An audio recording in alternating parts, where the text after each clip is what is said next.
Friends, today is Tuesday, July 22, 2025.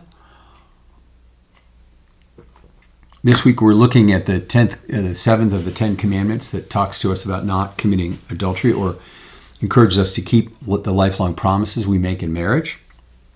And I picked a couple of verses from Ruth, chapter 1, verses 16 and 17, where Ruth expresses this unconditional kind of commitment.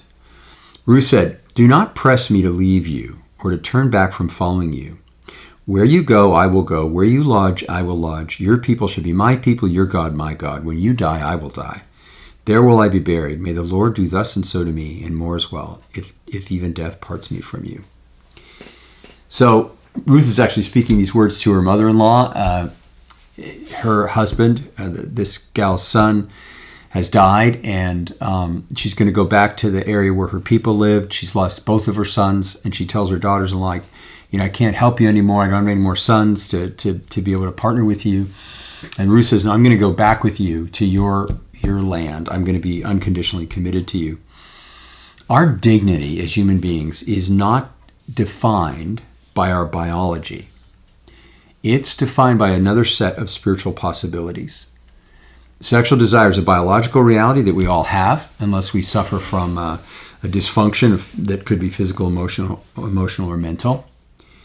But loving pleasure of any kind is easy. It's easy to love pleasure. We're kind of wired that way as human beings. It's a part of our biology. But there's a deeper possibility that we will also learn to love not just pleasure, but promise-keeping and faithfulness. Now, unless we learn to love promise-keeping and faithfulness, our drive for pleasure and satisfaction will cause us to damage other people and create heartbreak. The bigger the promise, the longer the time frame, the harder it is to keep.